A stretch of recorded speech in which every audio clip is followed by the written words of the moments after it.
Episode की शुरुआत में शी लिन की दी हुई स्नो डॉल को देखकर उसके बारे में सोच रही थी कि आखिर अपने डैड की मौत के बाद लिन ने खुद को कैसे संभाला होगा। कुछ ही देर पहले शी के अंकल ने उसे लिन की फैमिली के बारे में पूरा सच बता दिया था जितना उन्हें पता था। लिन के फादर तो बहुत ही अच्छे पर्सन थे, लेकिन उनके भाई बहुत ही लालची और जेलस लोग थे, जिन्होंने पूरी प्रॉपर्टी और पावर पाने के लिए लिन के फादर के साथ बहुत ही बुरा किया। और लिन के फादर की मौत के बाद उसकी मॉम ने उसे अकेले कैसे बड़ा किया होगा। लकीली लिन की मॉम रिच फैमिली से बिलोंग करती थी, इसलिए लिन को बड़ा करने में उन्हें फाइनेंशियली कोई प्रॉब्लम नहीं हुई। पर थोड़ा बड़ा होने के बाद लिन अपने ग्रैंडफादर श्याओ के साथ रहने लगा। यही सोचकर श्री लिन को मैसेज करती है ताकि उसके साथ मजाक करके उसे खुश कर सके। फिर वो लिन को बाहर उसके साथ घूमने चलने के लिए पूछती है। लिन भी उसकी बात मानकर उसे रिजॉर्ट से बाहर आने को कहता है, जिसके बाद श्री अपने साथ कुछ सामान लेकर चुपके से रिजॉर्ट से बाहर निकलती है ताकि उसकी फैमिली को लिन के साथ घूमने जाने की बात पता न चले।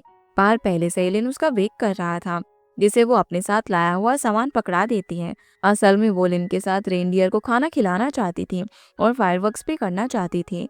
लिन उसकी बात मानकर वहां पर एक रेनडियर ढूंढ ही लेता है और दोनों उसे खाना खिलाते हैं। फिर शी लिन को उसके साथ फायरवर्क्स जलाने को कहती है। शी की ये विश पूरी करने के लिए लिन कहीं से एक लाइटर ढूंढ कर लेकर आते हैं, जो दोनों फायरवर्क्स जलाकर एंजॉय करते हैं। इस दौरान दोनों की आंखों में एक दूसरे के लिए प्यार साफ दिख रहा था। फिर लास्ट में एक फायरवर्क शी नहीं जलाती, उसे लिन को गिफ्ट करती है उसका गाइड बनने के तौर पर, जो बात सुनकर वो हंस देता है। हालांकि लिन उस फायरवर्क को एक मेमोरी के तौर पर अपने पास रखता है। जिसके बाद दोनों अपने अपने रिजॉर्ट की तरफ चले जाते हैं। इस दौरान शी को रियो का मैसेज आता है। उसे शी रूम में नहीं मिली और उसे पक्का पता है कि वो लिन के साथ ही घूमने गई होगी। ऊपर से शी ने जो फायरवर्क्स चुराए हैं वो रियो के थे, इसलिए वो गुस्से में शी से लिन को उसके साथ अगले दिन स्केटिंग कंपटीशन करने के लिए बोलता है। शी जब रियो का मैसेज लिन को दिखाती है तो लिन उसे वॉइस मैसेज भेजकर उसका चैलेंज एक्सेप्ट कर लेता है। लिन फिर शी को उसके रिजॉर्ट तक छोड़ता है और उसे एक और स्नो डॉल देता है, और ये दोनों स्नो डॉल उनको सिंबलाइज करेंगे, जो देखकर शी काफी खुश थे और अपने रूम में जाकर दोनों डॉल्स को बालकनी में एक साथ रख देती है। लेकिन अगले दिन उन दोनों डॉल्स के पास हम एक और स्नो डॉल को देखते हैं रेनडियर के साथ। वही रियो की मॉम उन लोगों को रियो लिन और शी के बीच होने वाले स्केटिंग कंपटीशन की बात बताती है। तीनों सुबह ही माउंटेन्स की तरफ निकल गए थे और शी की मॉम ने आज लिन की मॉम से मिलने का प्लान बनाया था। वैसे भी सालों बाद दोनों की मुलाकात हुई है। दूसरी तरफ लिन के कहने पर शी और रियो रोपवे से माउंटेन के ऊपर बने एक कैफे में जाते हैं। उस जगह का नेचर बहुत ही खूबसूरत था। हालांकि यहाँ पर रियो अपनी सिस्टर को लेकर काफी प्रोटेक्टिव था। वो शी को लिन की ज्यादा करीब नहीं आने देता, पर लिन रियो की इस बात से नाराज नहीं होता। उसके बाद लिन और रियो कैफे में अपना अपना मैप निकालकर उन्हें कहाँ से किस पॉइंट तक स्केटिंग करना है डिसाइड करते हैं। तब तक शी फोटोज लेने के लिए बाहर जा चुकी थी, इसीलिए मौका देखकर रियो लिन से कहता है कि अगर वो स्केटिंग जीत गया तो लिन उसकी सिस्टर का पीछा छोड़ देगा। लेकिन लिन उसकी बात को नहीं मानता। शी उसके लिए बहुत ही इम्पोर्टेंट है। सिर्फ एक स्केटिंग गेम में हारने के बदले वो आखिर शी का पीछा क्यों ही छोड़ेगा। वो तब तक शी का पीछा नहीं छोड़ेगा जब तक शी उसका प्रपोजल एक्सेप्ट नहीं कर लेती। जिसके बाद रियो और लिन बाहर स्केटिंग करने चले जाते हैं, पर उन्हें नहीं पता कि उनकी ये सारी बातें मिया और जैंग का एक फ्रेंड केविन सुन रहा था। तब जाकर दोनों को समझ में आ जाता है कि अब तक शी और लिन रिलेशनशिप में नहीं आए हैं। लिन ने सिर्फ उसे प्रपोज किया है। फिर भी मिया केविन को ये बातें बढ़ाने से मना करती है, क्योंकि शायद वो जैंग से प्यार करती थी और वो नहीं चाहती कि शी जैंग की लाइफ में वापस आए। दूसरी तरफ लिन और रियो के बीच स्केटिंग कंपटीशन होता है। शी उनका वीडियो रिकॉर्ड करती है, जहां आखिर में लिन ये कंपटीशन जीत जाता है। पर जो भी हो, इस कंपटीशन के दौरान रियो लिन को पसंद करने लगा था। दोनों के बीच अच्छी दोस्ती हो गई थी, इसलिए आज रियो उन दोनों को अकेले टाइम स्पेंड करने देता है। फिर रियो स्केटिंग करने के लिए चला जाता है और लिन शी को लेकर रोपवे से माउंटेन के ऊपर जाने लगता है, जहाँ पर दोनों एक दूसरे से बात करते हैं और अच्छा टाइम स्पेंड करते हैं। वहीं लिन की मॉम और शी की मॉम एक रेस्टोरेंट में मिलते हैं। दोनों अपनी लाइफ की बातें शेयर करते हैं। जब वो दोनों एक दूसरे से नहीं मिले तब से उनकी लाइफ में कितना कुछ हो गया है। लिन के फादर की मौत हो गई, शी की मॉम और उसके हस्बैंड भी सेपरेट हो गए और दोनों ने ही अपने बच्चों को अकेले संभाला। शायद दोनों को शी और लिन के रिलेशनशिप से कोई प्रॉब्लम नहीं है। रात को शी की मॉम उसे लिन की मॉम से हुई मुलाकात की बात कहती है। वैसे शी जानना चाहती थी कि आखिर लिन की मॉम उसके बारे में क्या सोचती है, पर उसकी मॉम उसे कुछ नहीं बताती। तब शी मॉम से अपनी इको गार्डन प्रोजेक्ट के लिए एडवाइस मांगती है। आखिर उन्होंने भी तो सालों तक उसके फादर के साथ कंपनी संभाली थी, पर शी को अभी ये सब बातें परेशान कर रही थी कि आखिर उसके फादर ने लिन के इस प्रोजेक्ट को लेकर इन्वेस्टमेंट का वादा करके भी अभी तक इन्वेस्टमेंट क्यों नहीं किया है। वैसे शी की मॉम को जितना पता है उसके हिसाब से लिन के फादर की वो पीवी ग्लास प्लांट बहुत ही पहले सक्सेसफुल था। बहुत से इन्वेस्टर्स ने पैसे भी कमाए, लेकिन बाद में वो कंपनी बंद हो गई। शायद इसीलिए अब फिर से पीवी ग्लास प्रोजेक्ट पर शी के फादर इन्वेस्ट करने से डर रहे थे। रात को अब शी की मॉम उसके फादर के साथ अपनी पास्ट की बातें याद करती है, जहाँ पर मॉम कंपनी संभालने में बहुत ही अच्छी थी। उनके प्रोजेक्ट हमेशा सक्सेसफुल होते थे, यहाँ तक कि वो शी के फादर से भी अच्छा काम कर रही थी। लोग शी की मॉम की तारीफ करते थे। शायद इसी चीज से फादर उनसे जेलस थे कि आखिर अपनी वाइफ को खुद से ज्यादा सक्सेसफुल बनता हुआ वो कैसे देख सकते हैं। बस इसी के बाद उनका रिश्ता खराब हुआ। ऊपर से यून के साथ शी के फादर का अफेयर तो चल ही रहा था। इस सब के बाद उनका डिवोर्स हो गया। अब अगले दिन शी को फिर से रिजॉर्ट के बाहर स्नो में एक स्नो डॉल दिखता है, जो शी अपने पास रख लेती है। फिर कुछ देर बाद ये तीनों लोग स्केटिंग करने के लिए जाते हैं, जहाँ पर शी को पता चलता है कि लिन कल अपनी मॉम के साथ शंघाई जा रहा है और उसे कुछ कंपनी का काम भी है। इसीलिए आज आखिरी दिन शी, लिन और र्यू काफी इंजॉय करते हैं। इस दौरान शी और लिन को जैंग का दोस्त केविन देखकर कहता है कि शायद इस बार शी लिन का प्रपोजल एक्सेप्ट कर लेगी। ये बात जैंग सुनकर शॉक रह जाता है, क्योंकि अब तक वो उन्हें कपल समझ रहा था। अब केविन से उसे पता चलता है कि लिन ने सिर्फ शी को प्रपोज किया है। यही सोचकर जैंग अपने फ्रेंड्स के साथ स्केटिंग करने चला जाता है। इस बीच जैंग केविन से शी और लिन का पूरा मामला पूछ रहा था। इन बातों के बीच में केविन का ध्यान भटक जाता है और एक दूसरा स्केटर केविन से टकरा जाता है। जैंग उसे संभालने उसके पास जाता है, पर इस पॉइंट पर केविन कुछ रिस्पॉन्स नहीं कर रहा था, वो बेहोश हो गया था। तभी वहां पर लिन स्केटिंग करके पहुंचता है और उन्हें हेल्प ऑफर करता है, जिसके लिए जैंग मान जाता है। हालांकि जैंग ने खुद भी एम्बुलेंस को कॉल कर दिया था और केविन को थोड़ा सा चेक करके ये लिन को समझ में आता है कि उसकी हालत बहुत ही खराब है, उसे उल्टियाँ हो रही है, उसे सब कुछ ब्लर नजर आ रहा था। तब तक वहां पर इमरजेंसी टीम आ गई थी, जिन्हें लिन केविन को हॉस्पिटल ले जाकर सिटी स्कैन करने के लिए बोलता है। अब प्रॉब्लम ये थी कि चांगबाई माउंटेन में कोई न्यूरोसर्जन नहीं था, इसीलिए इमरजेंसी टीम लिन को उनके साथ हॉस्पिटल चलने को कहते हैं, जिसके लिए वो मान जाता है। केविन को एम्बुलेंस तक ले जाया जाता है, जहाँ पर लिन इमरजेंसी टीम को कुछ डायरेक्शंस देता है, पेशेंट को कैसे कैरी करना है, उसे हॉस्पिटल तक क्या इमरजेंसी सर्विस देनी है। फिर वो केविन के साथ एम्बुलेंस में बैठ जाता है और जैंग अपने बाकी दोस्तों के साथ हॉस्पिटल जाता है। इस दौरान लिन शी को कॉल करके हॉस्पिटल जाने की बात बोलना चाहता था, क्योंकि वो माउंटेन से शी को बिना बताए आ गया था, पर शी का कॉल नहीं लगता। तब लिन अपनी मॉम को कॉल करके ये पूरा मामला बताता है। हो सकता है कि उसे आने में देर हो जाए। मॉम उस टाइम स्पा में थी, जिसके बाद वो अपना फोन लॉकर में छोड़कर स्पा में चली जाती है। वहीं लिन शी को मैसेज करके ये मामला बताने वाला था कि तभी इमरजेंसी सर्विस का एक एम्प्लॉय लिन से बात करने लग जाता है। इस चक्कर में लिन शी को मैसेज भेजना भूल जाता है। यहाँ पर वो लड़का लिन को उनके हॉस्पिटल का पहला न्यूरोसर्जन बनने को कह रहा था। उसके हिसाब से बाकी सर्जन और डॉक्टर्स के मुकाबले न्यूरोसर्जन तो किंग की तरह होते हैं, पर उस एक्सीडेंट की वजह से लिन की किस्मत ने अब उसका सपना छीन लिया था। इसीलिए वो उस एम्प्लॉय से उनके हॉस्पिटल में न्यूरोसर्जन बनने की बात से इनकार कर देता है और अपने लेफ्ट हैंड को देखकर इमोशनल होता है। कुछ देर बाद केविन के साथ वो लोग हॉस्पिटल पहुंचते हैं। ऑपरेशन थिएटर तक ले जाने से पहले लिन डॉक्टर को केविन की पूरी कंडीशन समझा देता है। फिर केविन का ट्रीटमेंट शुरू होता है, जिसे लिन बाहर से देख रहा था। उसकी हेल्प ना कर पाकर वो खुद को बहुत ही हेल्पलेस फील कर रहा था। कुछ ही देर में वहां पर जैंग आता है और उससे केविन की बात पूछता है। तब लिन उसे अभी तक हुए केविन की ट्रीटमेंट की बात बताता है। लिन ने जो अभी तक केविन के लिए हेल्प की थी, उसके लिए जैंग उसे थैंक यू बोलता है। तब तक डॉक्टर उसे सिटी स्कैन के लिए लेकर जाते हैं और नर्स जैंग को केविन के फैमिली मेंबर्स के हिसाब से फॉर्म भरने के लिए बोलती है। इस दौरान लिन हॉस्पिटल के बाहर अपनी लाइफ के बारे में सोचकर इमोशनल हो रहा था। एक एक्सीडेंट ने उसकी सालों की मेडिकल स्टडी बेकार कर दी थी। तभी वहां पर एक डॉक्टर आकर लिन को उसका सिटी स्कैन रिपोर्ट देखने की रिक्वेस्ट करता है। लिन भी उसकी बात मानकर अंदर चला जाता है, जहां पर उसे एक सीनियर डॉक्टर मिलता है। वो लिन को वहां पर देखकर बहुत ही खुश था। उन्होंने लिन के काम के बारे में बहुत ही सुना था।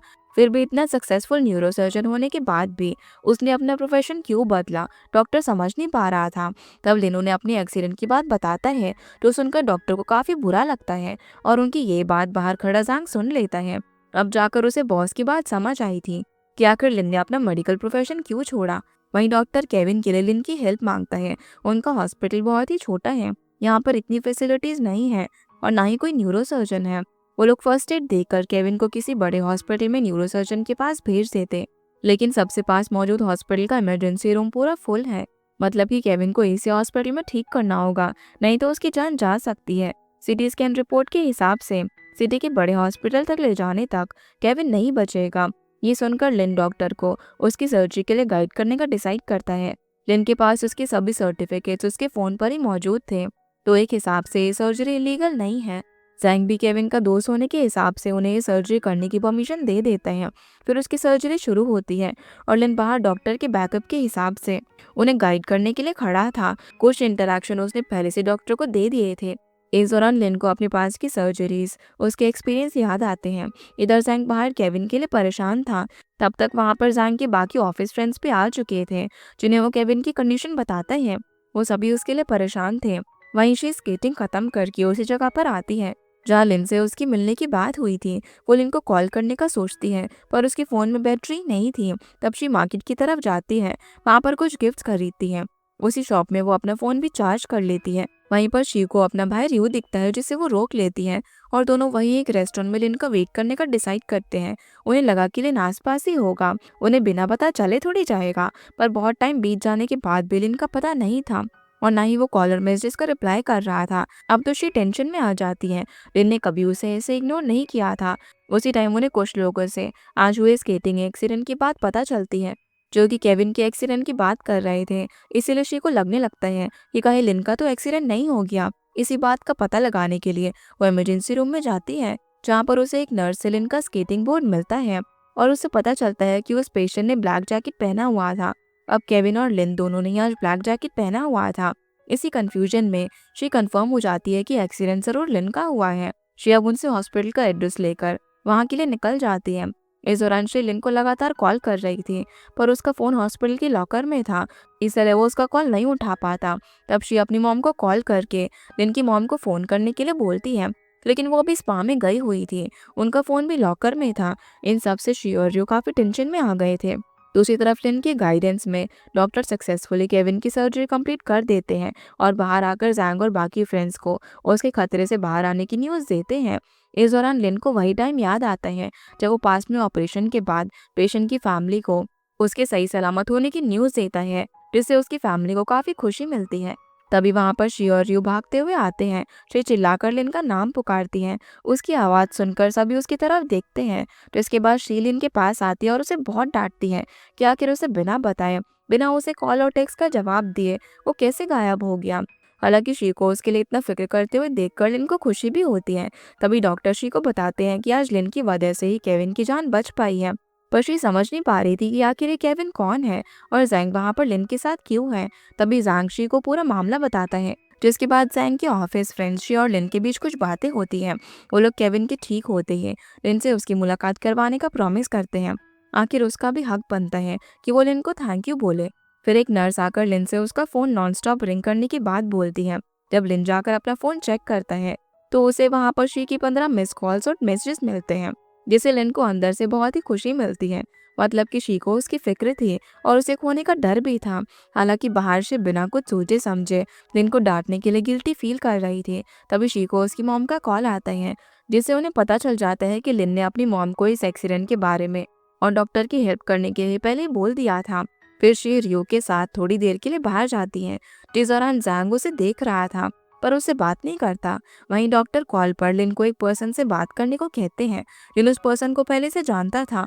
वो एक डॉक्टर है और उसका नाम मिस्टर लाओ था, जो कि लिन को उसका मेडिकल प्रोफेशन कंटिन्यू करने को कहता है, भले ही न्यूरोसर्जन की तरह नहीं तो किसी और तरह से। लाओ की बात से लिन काफी मोटिवेटेड फील करता है।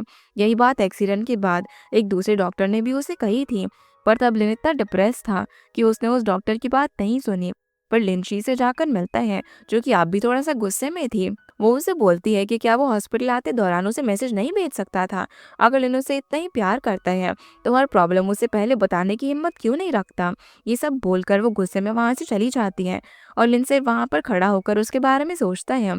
शी से वो कुछ बोल नहीं पाता। इतने दिनों बाद एक सर्जरी का हिस्सा बनकर वो थोड़ा सा इमोशनल हो गया था। इधर शी गुस्से में रिजॉर्ट आती है और अपने रूम में चली जाती है। उसकी मॉम भी शी को इतना परेशान देखकर रियो से इसकी वजह पूछती है, पर वो कुछ भी नहीं बोलता। वही लिन कार से शी से मिलने के लिए जा रहा था, उसे कॉल भी कर रहा था, पर वो उसका कॉल नहीं उठाती। तब लिन रास्ते में शी के लिए फायरवर्क्स खरीदता है, क्योंकि उसे पता है कि उसे फायरवर्क्स कितने पसंद है। दूसरी तरफ रियो शी के लिए नूडल्स लेकर उसे मनाने की कोशिश करता है और लिन को माफ करने की रिक्वेस्ट करता है। हालांकि शी को भी लिन पर गुस्सा करके गिल्टी फील हो रहा था। शी लिन को लेकर दुखी थी। वो यही सोच रही थी कि वो उसे कॉल करे या फिर नहीं। तब तक लिन रिजॉर्ट के बाहर तक आ गया था, अपने साथ बहुत सारे फायरवर्क्स लेकर। ये सब रियो विंडो से देखकर शी को मैसेज करके बोलता है कि लिन उसे मनाने के लिए इतनी कोशिश कर रहा था। ये देखकर शी को बहुत ही बुरा लगता है। हालांकि बहुत देर तक शी बाहर नहीं आती और लिन बाहर बैठकर उस स्नोफॉल में ही उसका वेट कर रहा था। फिर वो शी को मैसेज भेजता है। इस दौरान वो मैसेज भी शी को मिलता है, जो कि लिन केविन के प्रॉब्लम में फंस कर उसे भेज नहीं पाया था। ये देखकर शी को समझ में आ जाता है कि लिन को अपनी रिस्पॉन्सिबिलिटीज पता है। वो उसे अपनी प्रॉब्लम बता रहा था, पर नेटवर्क की वजह से अब जाकर मैसेज डिलीवर हुआ। ऊपर से लिन अब शी को सॉरी कह रहा था। इसीलिए शी लिन से मिलने के लिए बाहर जाती है, जहाँ पर लिन उसके लिए एक स्नो डॉल बना रहा था। अब यहाँ पर शी लिन को माफ कर चुकी थी। आखिर गलती उसकी भी है। उसे बिना पूरी बात जाने उस पर गुस्सा नहीं होना चाहिए था। जिसके बाद लिन के कहने पर शी अंदर लाइटर लेने के लिए जाती है, पर यहाँ पर रियो उसे इतना जल्दी उसको माफ करने से मना करता है और लिन को कुछ देर तक परेशान करने को बोलता है। तभी तो लिन फ्यूचर में भी उसे ऐसे ही मनाता रहेगा। पर शी उसकी बात नहीं सुनती, उल्टा उसे डांट कर लाइटर अपने साथ लेकर फायरवर्क्स करनी चली जाती है। वैसे भी शी को लगता है कि लिन आज इतने सालों बाद सर्जरी करके थोड़ा सा डिप्रेस होगा, तो उसे और परेशान करना ठीक नहीं है। अब शी लिन के साथ फायरवर्क्स करने लग जाती है। इस दौरान उनकी सभी परेशानी डिप्रेशन अचानक से कहीं पर दूर हो गई थी। दोनों को ये बात रियलाइज होती है कि दोनों एक दूसरे के साथ कितना खुश रहते हैं।